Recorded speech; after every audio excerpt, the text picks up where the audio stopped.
Welcome back to The Lead Engine, a podcast hosted by Lead Vision. Today we are talking about affiliate leads and more specifically managing affiliate lead quality. So we're going to cover everything from the basics of how it works to how to find partners, and then also some specifics about the dynamics of sort of the mutually beneficial relationship. So joining us today to share their expertise, we have a familiar face, Alex Springs, our VP of Revenue Generation. We have Jordan Hengst, our Affiliate Manager, Gavin Higby, our Director of Ad Partnerships, and Evan Stankovitz, our Strategic Partnership Manager. And I am Lily, our Digital Content Specialist. So we're just going to jump right in with a little icebreaker question. So feel free, anyone who wants to jump in and take this, maybe we can round robin it. What are some of the challenges of working with affiliates? I think the easy answer is consistency, right? There's never like a set number of leads, traffic, volume that you're going to get, quality itself too. But I think that's the biggest hurdle. There's always going to be, it's a constantly changing environment out there, so we rely on folks like Jordan to help manage that. It's never going to be perfect, but I stay busy making changes, so totally agree with that. Yeah, I think these guys summed it up. It really comes down to there's millions of places you can go, and a lot of it's the same stuff. You'll find some diamonds in the rough that are out there, and you find some lifelong partners. It's just about getting your hands dirty and finding the right partners to work with. So.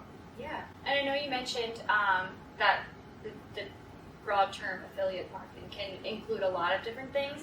I think on our side, Evan, our main focus is buying traffic or buying actual leads from partners or our affiliate partners.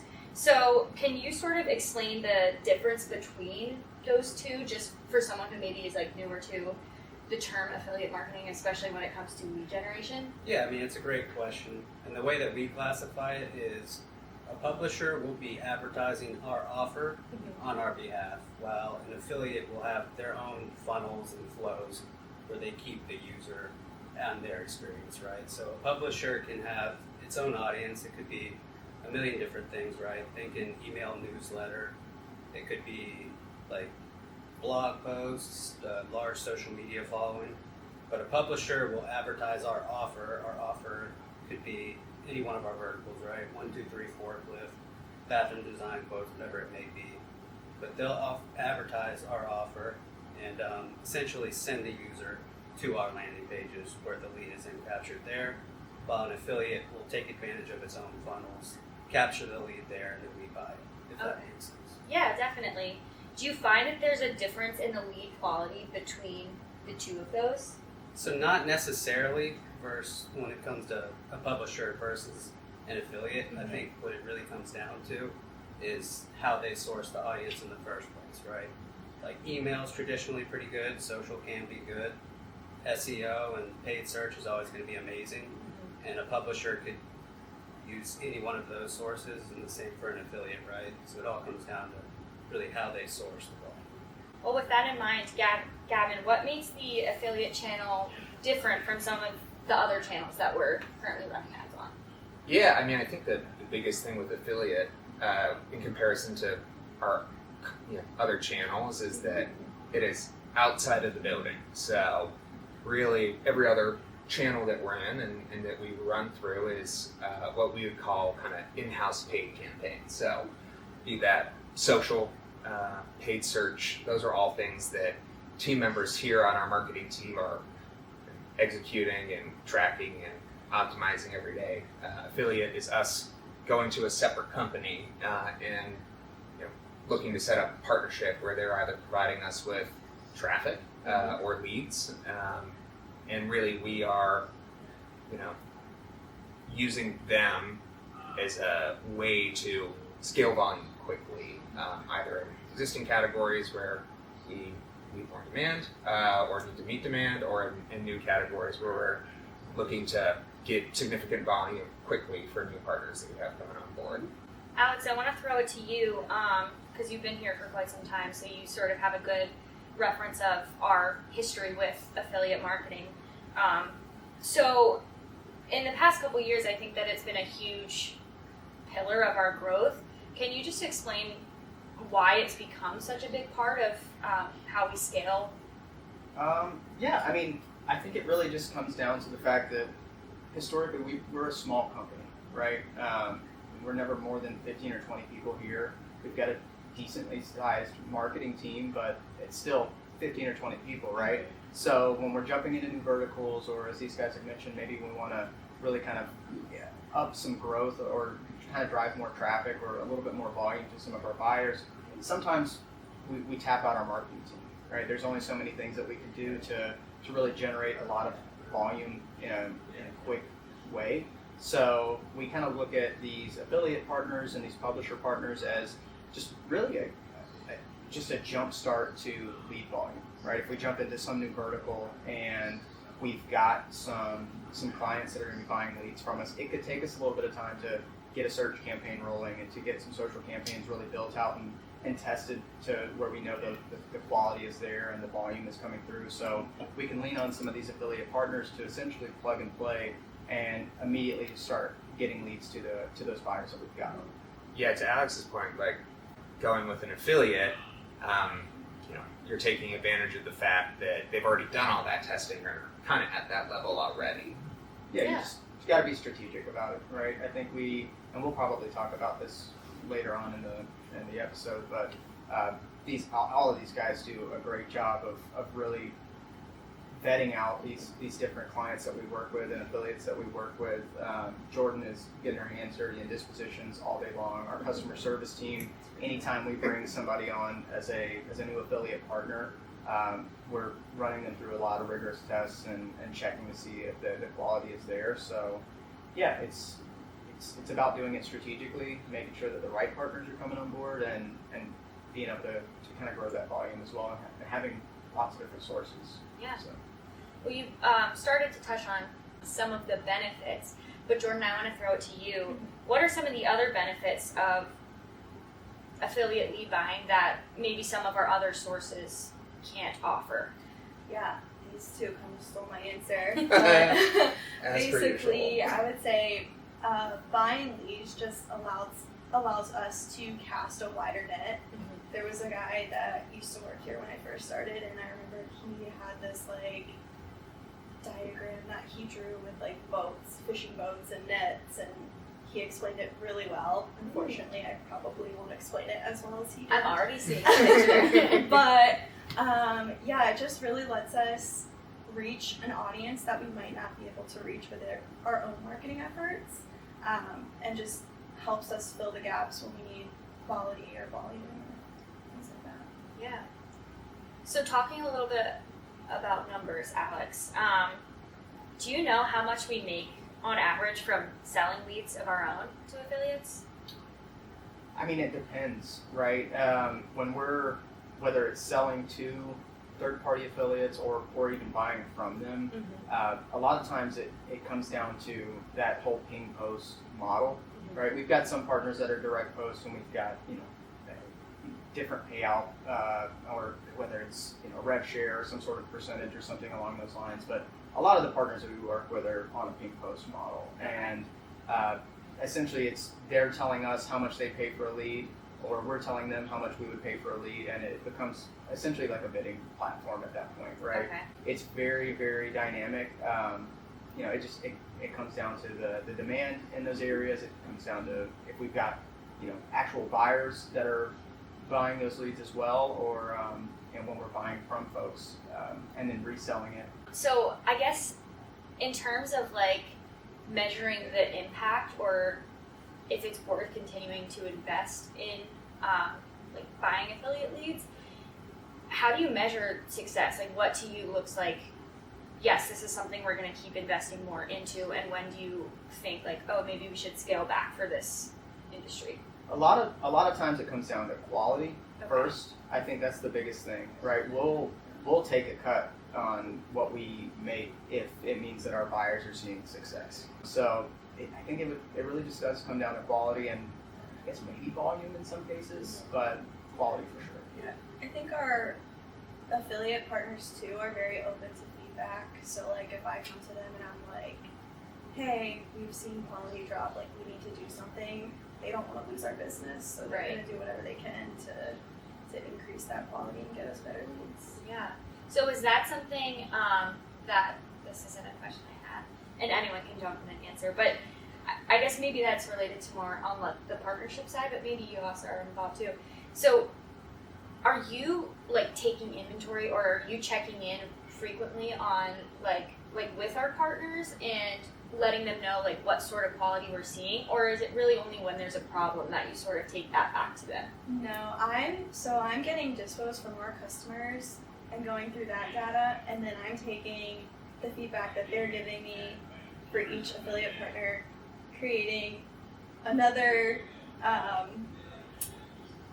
like disposition report specific to that partner and sharing that data with them. That way Okay. they know how everything's performing and they're in the loop. That way if like we do have a sub ID that's performing really well, of course we want them to send us more of that or Yeah. like increase their spend there so that we can get those better leads. Okay. Yeah, being very like open and transparent about performance is a really important just component of partnerships here. It's the easiest way to either grow quickly when things are performing well or address issues when they're not. And so both with affiliates and then our ultimate kind of back-end buyers or partners, those brands that are buying our leads, their ability to feed us regularly with kind of how lead data is performing is really important, right? Because if there are quality concerns with one of our affiliates, it's not super helpful for us to go to them and be like, hey, we have quality issues. We have Because, no yeah, data to back no, it up. yeah, no direction, no nothing, just performance is poor. Yeah. Really what they need is to Jordan's point, like, hey, sub ID 16 whatever, and a sub ID is just, a number for a specific source where either volume or a lead is coming from. We're noticing that the appointment rates for that source are 15% lower than all of your other sources. So something's going on there. Can you look into it? Like that is the goal is never to be surprised when we have conversations with our partners about performance. It should be a just kind of regular, all the time conversation so that it's focused on growth and optimization instead of anything else. It's exactly the same thing I tell our buyers. Like I can't help you if you don't Right. provide me the feedback. Yeah. And the same thing is true when it comes to like good quality, right? If Jordan sees that there's a better affiliate that's performing amazingly in terms of like appointment rate or sales rate, she can go to that partner and say, hey, we're seeing great things here. What can we do to get more volume? We can always bid up, offer them more money for every lead. It's really just a juggling act, right? Jordan's Yeah. looking for the good stuff, axing out the bad stuff on a I day-to-day can't basis. physically juggle, but figuratively. Well, you do a great job figuratively. Good stuff. Switching gears just a little bit, going more general. Jordan or Evan, whoever wants to jump in, what are some of the most common misconceptions that you would say you find about working with affiliates? I think a big one for me is like people think if you're buying leads, you just have unlimited access to volume, and that's not always the case. Our affiliate partners have networks of their own. They might not be targeting specific areas where we need a lot of volume. So, in theory, that's like a benefit and usually is, but sometimes you can't always count on just like an unlimited flow of leads. And then I would say also the fact that like paying more is going to get you a better lead. That's not always the case because at the end of the day, we are bidding on it. So whether I'm bidding like $50 or $30, it's still on the same lead. It's just, are we paying more? Yeah. So, like Evan said, it's a them and say yeah. And then Gavin, can you explain how the bidding process works for someone, again, who might be like newer to Yeah, the for concept? sure. I mean, the whole reason there's bidding to begin with is we work with a ton of people, right? And that's like, you know, there's plenty of people coming in. Every once in a while, people drop out. We try to keep that to a minimum. But very often, depending on the category or like the market or geography we're in, there will be overlap, right? Where we have, you know, more than one buyer for the same category in the same area. And so when that happens, you got to decide, okay, who does that lead go to? Because we here at Lead Vision sell exclusive leads, which means that a lead we generate is only ever going to a single back-end buyer. Okay. And so our affiliates operate in the same way, right? And so, you know, there are some affiliates that will sell shared leads as well, which means that a lead they generate will go to multiple buyers. But when we work with affiliates, we make sure that we are only ever buying an exclusive lead from them, because oftentimes our partners could be the same as partners of our affiliates, and we don't want to be sending, you know, duplicate leads to our partners. That's a great way to lose money and frustrate partnerships. And so in the situation where that happens, where there's multiple buyers in the same area, we have a process set up that's kind of industry standard called ping post, which essentially means that the generator of the lead, so the affiliate in this instance, will what is called ping, so notify all of the potential buyers in that area, and will say, hey, like, we have this lead, what are you willing to pay for it? And the systems of all the buyers will say, I'm willing to pay, you know, $30. Another says 35, another says 40, and maybe the fourth says 45. And so really in that instance, whoever bids the highest gets that lead exclusively. So, I mean, it is kind of what it sounds like, right? It's bidding. So similar to, you know, paid search, where you're bidding on keywords and kind of any other kind of standard bid. So surface level seems pretty straightforward. The technical side of it, which I am by no means an expert, can get a lot more complicated. Sure. Yeah. Evan, I have a question for you, and they kind of already touched on it a little bit, but we are able to see on our end, like, what sources or channels the leads that we receive are coming from, correct? Yeah, and that's one of the biggest things that you have to look out for, or do your due diligence when onboarding these partners, whether it be an affiliate or a publisher. You want to know exactly how they're capturing their audience in the first place. Going back to what we talked about earlier, like, there's tried and true ways to gather customer information, right? Like SEO, paid search, social, email. But there's also some historically bad ones too, like incentivized traffic. If they're ever offering any rewards for signing up for something, it's not something we want to be a part of. There could be co-reg as well, which is essentially like the second option that user wanted, so they could go through like a bathroom remodeling form and then get presented with hey, might as well do your windows as well. And a lot of people will make their money selling that as a secondary lead. But it's really up to us as the BD team to check all these boxes before we sign up with partners. Right. And so, again, you did sort of already touch on this, Gavin, but that's where sub-IDs come into play. Exactly. So think about, you know, we as a business, a core kind of component of what we do is we own multiple websites, across a bunch of different categories, anything from like home remodeling to heavy machinery and a whole bunch of other stuff, right? And again, similarly, our affiliate partners do the same, right? And so if we're in a category like home remodeling, very oftentimes people that are buying from those affiliates will want to buy from more than one category. So they'll want roofing leads, and they'll want bathroom remodeling leads, and siding leads, and gutters leads. And oftentimes those affiliates will have a separate website or experience for kind of each of those categories. And so the way that the people buying those leads determine where that source is coming from can be through sub-ID. It's essentially just a number tied to the source of that lead. And it could be a number of things too, right? It could be one specific vertical, or we've been talking about home services. Like, let's say it's bathroom remodeling.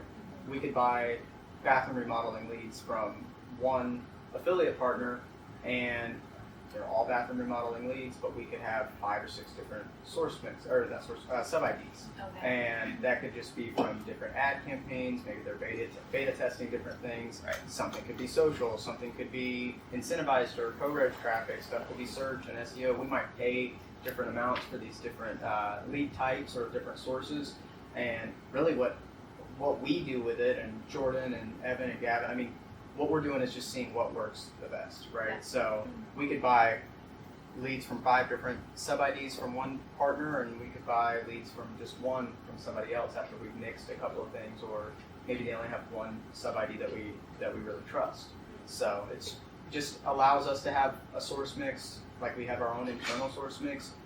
We can work directly with somebody to try out the different avenues that they've got as well.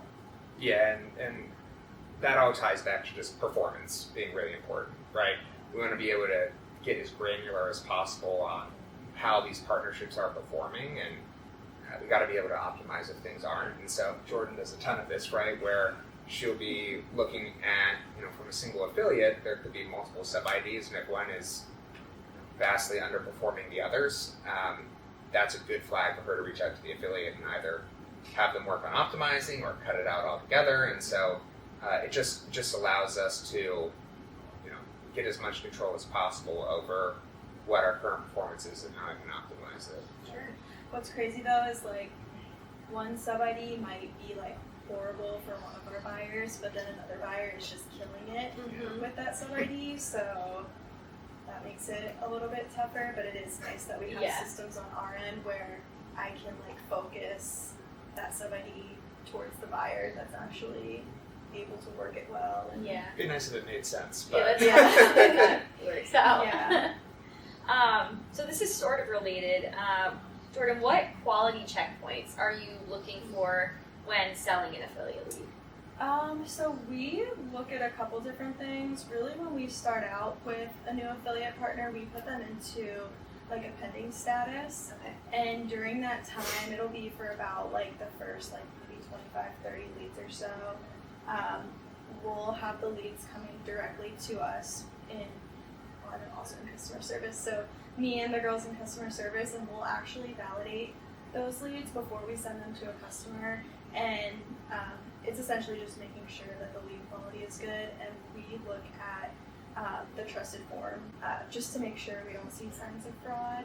So if we're looking at the log and we see a ton of like copy and paste, that's a red flag for us Yeah. and an indicator of fraud.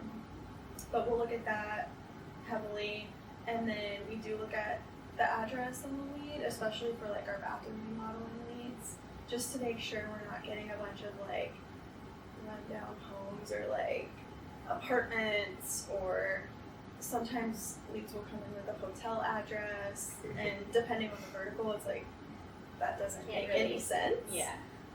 So we do that process for a while, like the 25 to 30 leads, and then once we've determined that the quality's good, then we'll kind of take the leash off and start sending the leads directly to our customer. But at that point, I'm still like scouring the disposition reports and managing quality that way. And then Evan, I want to hear from you. What steps do we take to ensure that we're actually benefiting from these partnerships? So there's a lot, right? And it really comes down to the thing we've been talking about the most today. It's the disposition. So in these partnerships, there's really 3 parties involved, right? There's us as a company, there's the affiliate or publisher that we're buying the leads from, and then most importantly, the end user, right? Our buyers. So if our buyers aren't seeing success from any given affiliate, Jordan doesn't even have to run it by me, Gavin, or Alex. She'll turn that off immediately, right? So it really comes down to just keeping our buyers happy. Yeah. Yeah. Sweet. And then another one for you. As the strategic partnerships manager, why is long-term partnership such an important piece of this channel's success? No, I mean, going back to what I said, there's 3 parties, right? And all 3 have to be profitable for this to have any chance of succeeding down the line. There are a lot of companies in this space that are fine with selling like reaggregated leads a million times to other aggregators just for a cheap buck, and then they'll find the hottest new vertical. But for real, like long-term sustained success, you have to have everybody on the same page. Everybody has to be benefiting, right? Yeah. So when you are seeking out partnerships or potential partnerships, how do you gauge what could potentially be a good one and when you're like, I'm going to stay away from this one? It really comes down to like how they source the audience, right? There are companies out there that will hang their hat on their incentivized flows, right? Like coupon companies, like go to this website to find the best coupon deals. You'll sign your name, click a box, and then they'll just throw a bunch of basically lead gen offers at you. You don't want to. We don't associate ourselves with any kind of advertising like that, but if it could be like email, or if they have a good SEO presence, we'd love to get our hands on that. Same thing if they're like popular in the paid search industry, like if that's what they hang their hat on, then we love it. It really comes down to the audience. That's the Gotcha. short answer. Big thing we also ask for when Evan and I are having those conversations with potential affiliates is case study examples, right? Something very, very common in the digital marketing space. If you have examples of how well your leads and your audience performs, like that is definitely something you want to get in front of potential customers or buyers. And so I would say a bit of a red flag for us is if we're asking questions around performance, asking if they have case studies or not. Sometimes it's not necessarily a immediate no if they don't have case studies, but if they don't have case studies and they have no kind of data points or references to share, then that raises some alarm bells on our end for sure. Yeah. That's a good point. I did want to touch on this earlier. I will say we turn down more than we onboard in any given month, right? Interesting. There's so many bad players out there, and that's what makes the job tricky, right? You have to know what you're looking for when you're onboarding these partners. And even though we have the fail-safe of Jordan throwing these leads into pending every time, we don't want to bombard her with opportunities that we know aren't going anywhere. Yeah. So I think it's important to know that we turn down more than we onboard for a good reason. Yeah, I'd say for any one that we onboard, there's 4 to 5 we're saying no to. And just to kind of add to that, I mean, we've got an in-house sales team too, right? We're actively selling leads to companies who buy leads, and sometimes our clients are a great source to kind of lean on because they're going to tell you what's working. They're going to tell you what doesn't work, and there's been numbers of times that we've run across a company that maybe we haven't found through our own prospecting or sourcing, and had a good conversation with them and just kind of found somebody due to our own buyers because they're exploring a ton of different options. We're an affiliate to them, right? Just like these affiliates are affiliates to us. So. Yeah, that's a good way to look at it. No, literally. Jordan, I think everyone here has said that you are in the weeds in dispositions and all of the things. So can you just give us like what your day-to-day looks like? Disposition. Yeah. No, yeah. I really don't know how else to describe it. Disposition reports, just getting those from customers, and I try to keep them up to date. Sometimes I get them every day, sometimes I get them twice a week. It really just depends. But I think I'm working on at least one, like every single day, and I'm just looking at the data, the feedback that they're sending me, and I've become very familiar with pivot tables. So if anybody needs help with how to do a pivot table, like hit me up. But no, mostly it's just scouring through those disposition reports, and then I'm also in customer service, so I have those relationships with our buyers, figuring out what they need, what they're looking for, and then taking the feedback that they're giving me and trying to make it work and give them what they need, and then passing that along to our affiliates. And then I do like the billing and all of that fun stuff, but that's not usually daily. Yeah. But really just staying in communication with our affiliates too. It's got to be a unique position being between the buyers and the suppliers and our own stuff. I'm sure Yeah. we have It is, but I think it's kind of nice. I feel like it's the best place to be because I'm in direct communication with our buyers. I know exactly what they want, and then I can go directly to our affiliate partners and be like, hey, we need this. Yeah. So I think it does benefit me working in both departments. Yeah.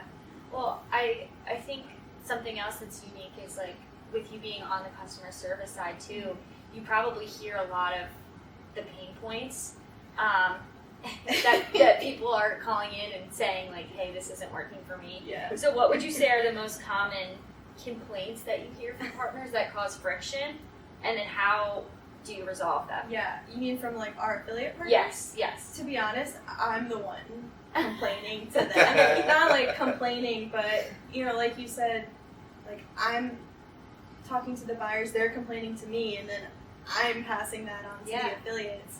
So I think maybe the biggest issues that I've come through, maybe with like billing, if they're trying to tell me like, hey, you have to pay for these leads, and I'm like, these leads were all fraud. Like, I don't think we should have to pay for them.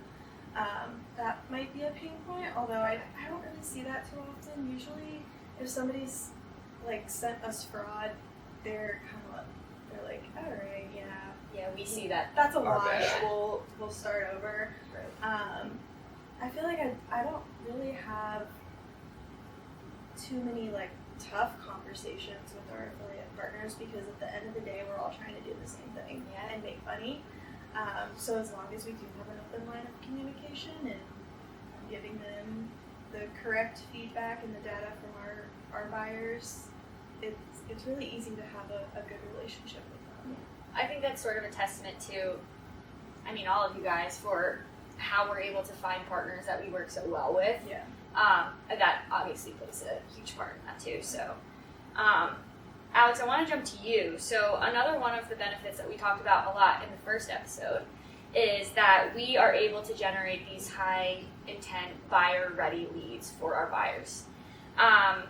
Ultimately, because we control the customer journey sort of from beginning to end. So, you know, we have control over the ad copy, the targeting,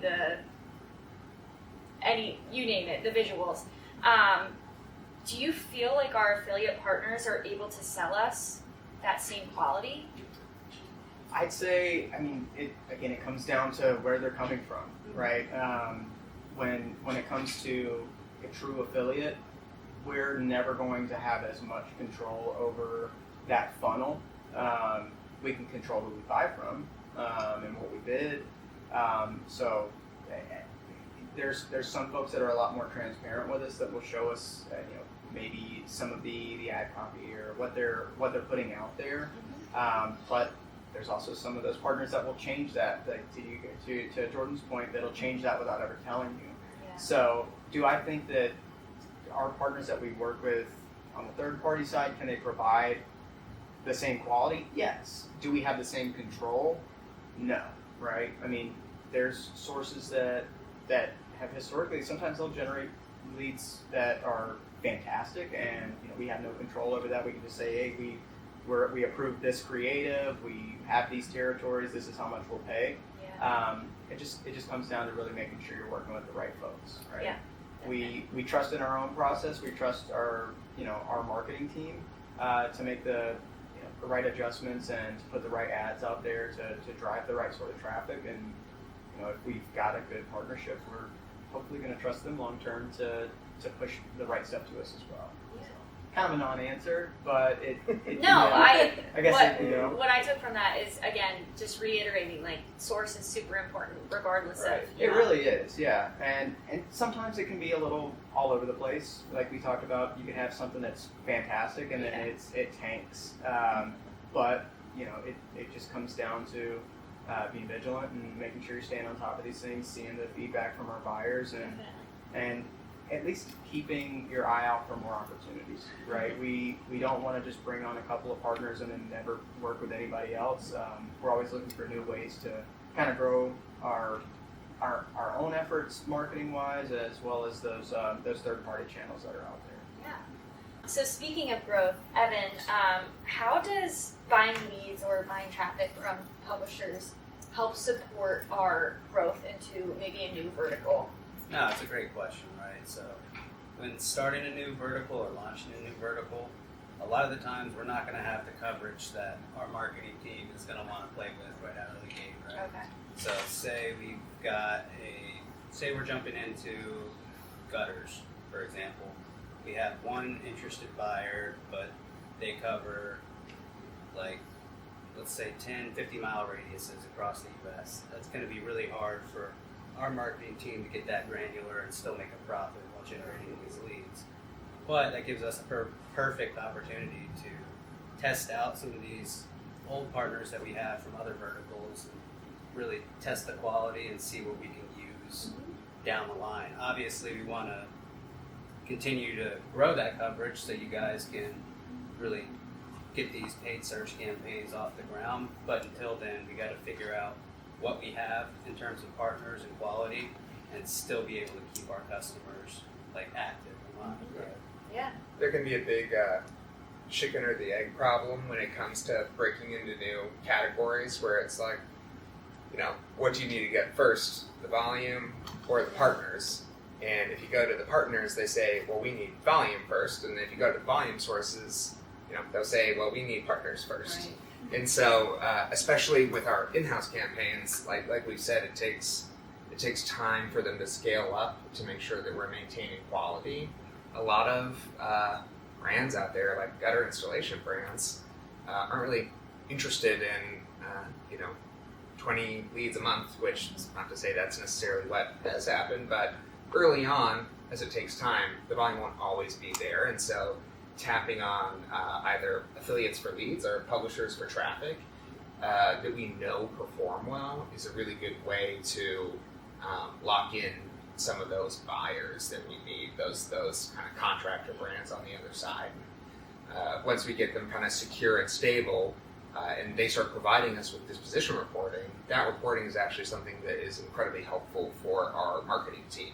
Our marketing team, it's not just something that Jordan uses to optimize with our affiliates or discuss growth with our buyers and our partners. It's something that the marketing team uses to help feed into their paid campaigns. Anytime we're making a sale off a channel, like Google should know that because that's going to help refine our bidding strategies and the keywords we play on. Yeah. So when it comes to finding potential partners, what does that process even look like? Where are you finding potential affiliates? I'd say the easiest way is to think like a consumer, right? Or at least that's my tried and true way of finding out potential traffic opportunities. Yeah. So it's going to sound stupid, but a Google search will take you a long way, right? Seriously. Yeah. If we're looking for bathroom affiliates, I'll type something in like best bathroom remodelers in the Charlotte area, and while the first 4 or 5 whatever they're called, results, there we go, are going to be something we all knew. You keep going down, you're going to find some more interesting stuff like maybe blog posts or maybe some publications, like actual physical publications. You really just have to think like a consumer, right? Yeah. Because those are the audience that we're going after. Yeah, our own buyers, oftentimes they'll recommend people, and then conferences. Yeah, I think conferences is a big one. I'd say face-to-face is a big one. Yeah. We hit Affiliate Summit East and West. We go to LeadsCon. There's a lot of them that are out there. We don't go to all of them, but sometimes it's just a conversation, right? Yeah. Seeing who's new.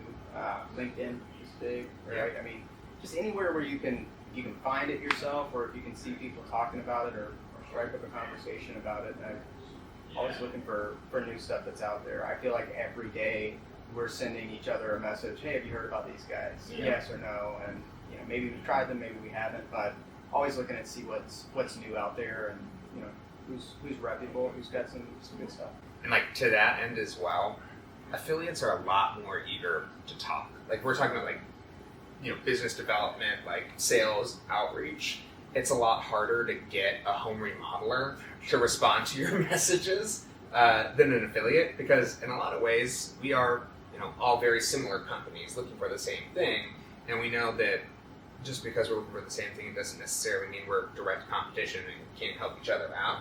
And so I would say that where you might hear back from 10% of the remodelers you reach out to after kind of multiple prompts and pushes.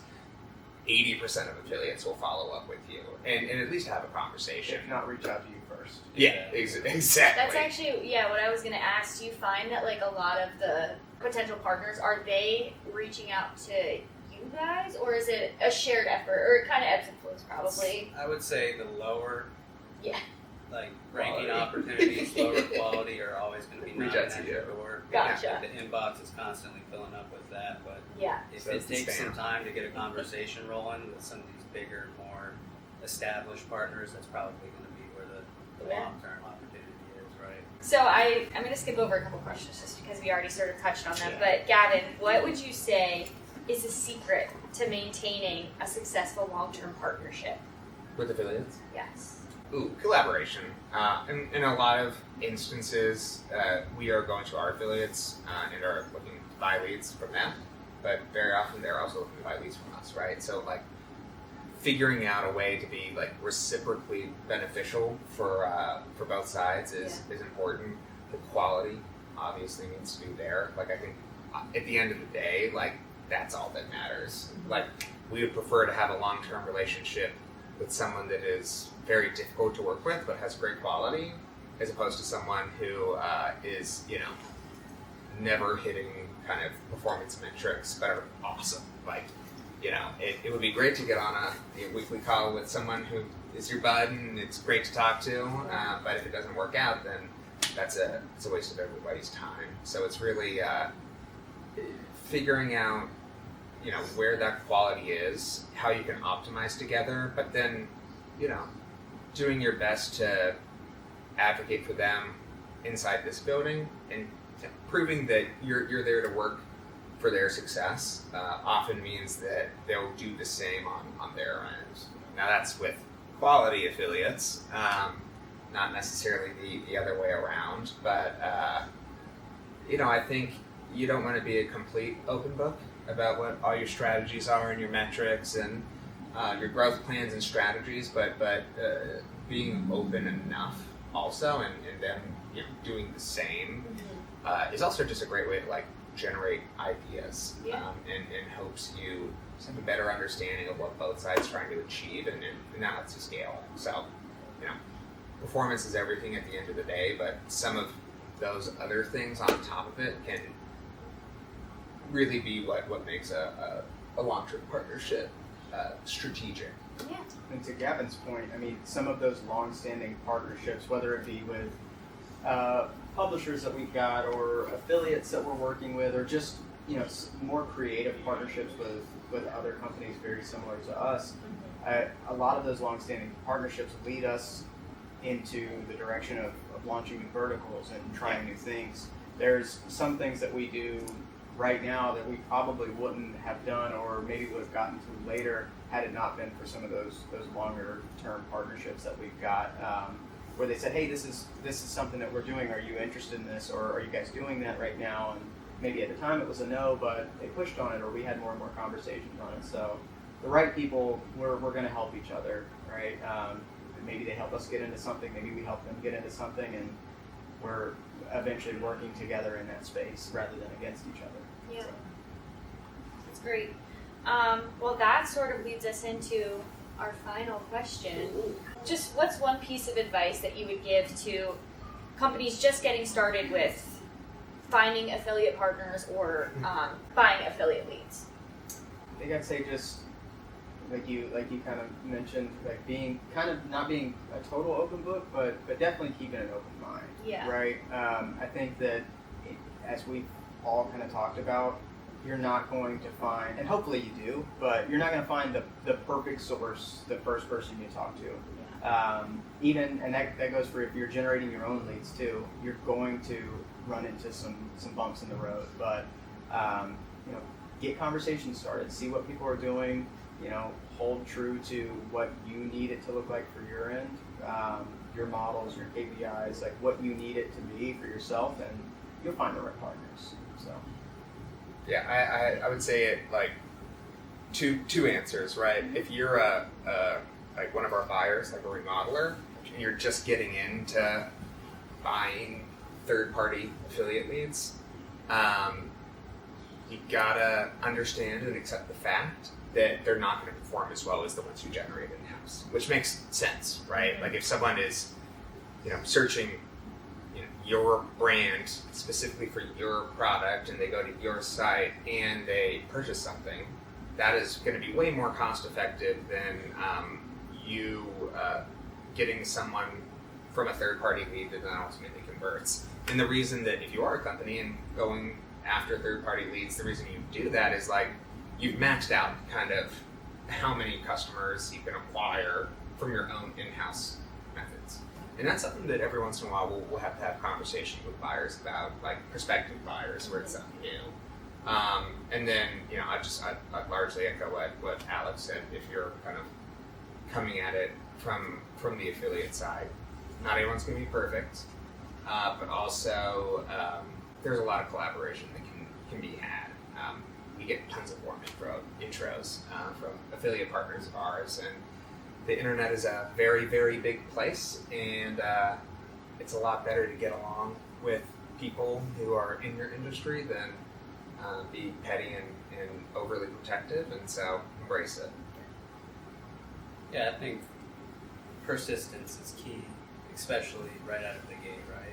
Because to Alex's point, it's never going to be perfect, especially right out of the gate. You're going to have to get over some roadblocks, especially at the beginning. You may not be making the profit that you think you should be making, but the more you work at it, the more you'll understand that there are diamonds in the rough out there. And going back to what Jordan said, right? At the end of the day, it's helping you cast a wider net, get in front of an audience that you may not be getting in front of with your own marketing efforts. As long as the economics make sense, I think is what it really comes down to. So. Yeah, great answers, guys. No, I just want to give some advice to any new affiliate managers out there watching this. Stay organized. Oh yeah, Keep that's all a good of your one. data organized and keep notes on everything, and keep your emails. Always have receipts. That's Always huge. have receipts. Ominous Awesome. way to end that off. Yeah. But- Well, thank you guys so much for joining us. You can find us on Spotify at The Lead Engine or on YouTube. Be sure to subscribe, like and subscribe, and I will link all of our socials down below. And we will see you next month. Bye. Bye, everybody.